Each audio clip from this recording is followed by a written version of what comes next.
Acordar de manhã, tomar uma xícara de café, ir ao trabalho, todos vivemos assim. E tudo isso é graças ao sol. O sol é um vizinho adorável e prestativo. O sol nos dá luz e calor para que possamos viver normalmente. Olá, pessoal! Será que você já pensou no que aconteceria se de repente o sol decidisse que quer ficar um pouco mais perto de nós na Terra? Em nosso canal, não temos apenas paixão em levantar questões estranhas, mas também em buscar as respostas para elas. Agora, o que aconteceria se, de repente, um pedaço do Sol fizesse uma aterrissagem misteriosa na Terra? Sabemos que algo sinistro estaria prestes a acontecer. Vamos conferir mais de perto o que nos espera em mais um vídeo, aqui no nosso canal Pipa.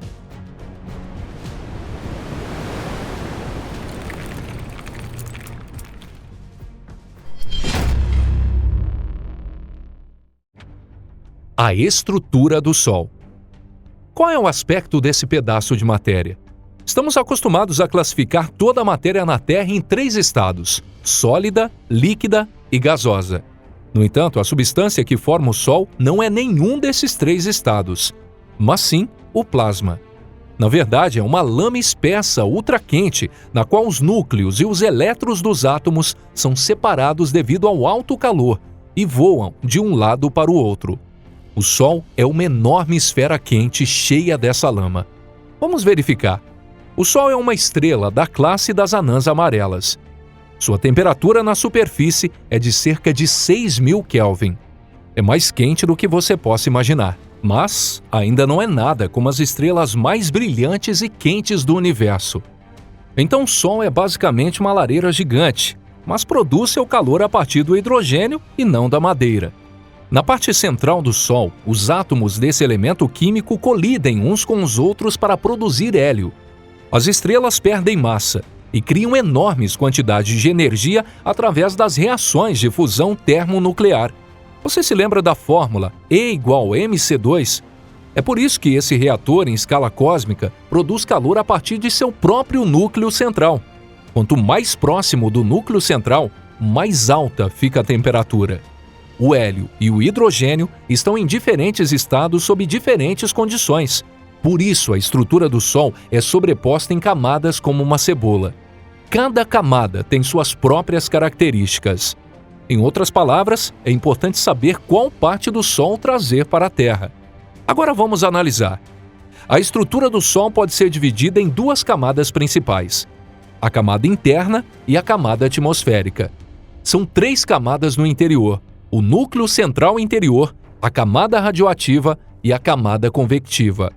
Obviamente, o núcleo central é a camada mais quente.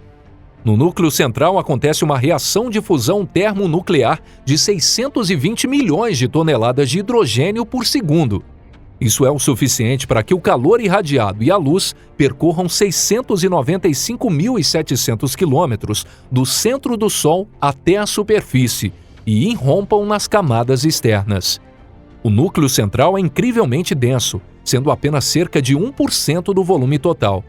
Mas ainda assim, aproximadamente 1/3 da massa do Sol está concentrado ali. Os átomos de hidrogênio devem sentir como se estivessem sendo exprimidos dentro de um trem lotado.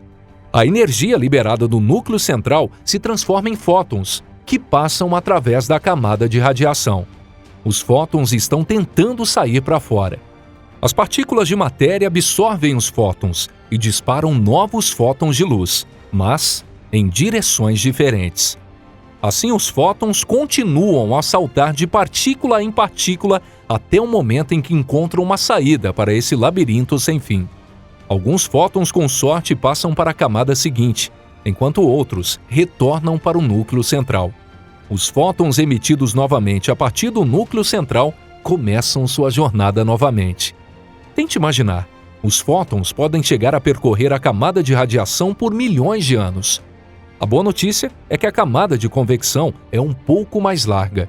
Nessa camada, a própria matéria se move para cima, ou seja, para a fotosfera. Quando a matéria é resfriada na superfície acima da camada de convecção, ela desce novamente e é aquecida novamente no fundo da camada. E o ciclo continua se repetindo. É como observar o movimento da água quente em um caldeirão no fogão.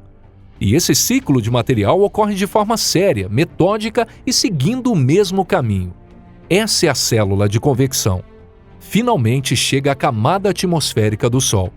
A superfície do Sol que vemos é chamada de fotosfera.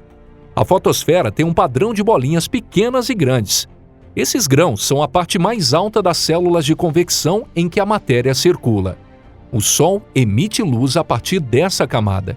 A cromosfera envolve a fotosfera. A cromosfera só pode ser vista durante um eclipse solar total ou em um telescópio astronômico com filtros especiais. Esse é um mar fervente que continua mudando violentamente. Desse oceano, há sempre uma coluna de material quente jorrando para fora, que é chamada de espícula. Um astrônomo, observando a cromosfera, comparou a uma pradaria em chamas. E essa seria uma descrição perfeita. Um pedaço do Sol na Terra. Agora que você já conhece a estrutura do Sol, vamos ao que interessa. Sem mais delongas, vamos começar logo pelo núcleo central. A temperatura do núcleo central do Sol é de 15 milhões de graus Celsius, então você vai precisar de muito protetor solar. O físico teórico britânico James Jeans já realizou experiências com pensamentos semelhantes. De acordo com seus cálculos, se você aquecer a cabeça de uma tarraxa à mesma temperatura que o núcleo central do Sol, tudo num raio de 1.500 quilômetros se transformará em cinzas. Mas isso não é o suficiente para nós. Cortamos um pedaço do tamanho de uma casa do núcleo central para analisar o que aconteceria. Por quê? Espírito de investigação científica, é claro. Vamos supor que um pedaço do núcleo central do Sol tenha caído na Terra. Esse material experimental super denso começaria a se espalhar, causando uma explosão tremendamente poderosa. Se uma amostra desse plasma letal fosse colocada hipoteticamente em Bruxelas, dentro de um dia, um segundo nascer do Sol seria observado em Paris. O segundo Sol se tornaria cada vez maior e a capital francesa seria transformada em um campo queimado. O poder da explosão excederia 100 vezes o da arma nuclear mais poderosa, o Tsar Bomba. A onda de choque atingiria a Terra várias vezes, e as estruturas que se ergueram sobre a região da Europa Central se tornariam escombros no chão. Nuvens escuras ficariam suspensas no céu por anos, e uma nova era glacial começaria.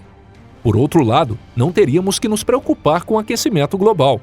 E o que aconteceria se fôssemos um pouco menos conservadores e trouxéssemos um pedaço da camada radioativa do Sol para a Terra?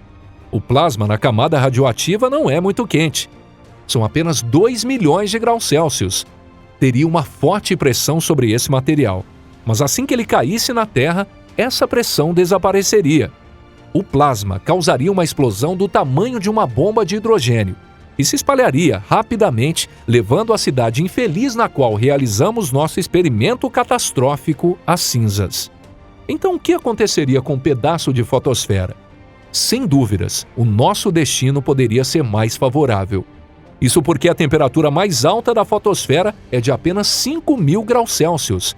A pressão dentro dessa amostra de plasma é aproximadamente a mesma que na atmosfera da Terra. Portanto, não haveria explosão. Se esse pedaço fosse colocado em nossas instalações de pesquisa, ele emitiria imediatamente um ofuscante clarão de luz. Não é nada em comparação com o Sol visto da Terra.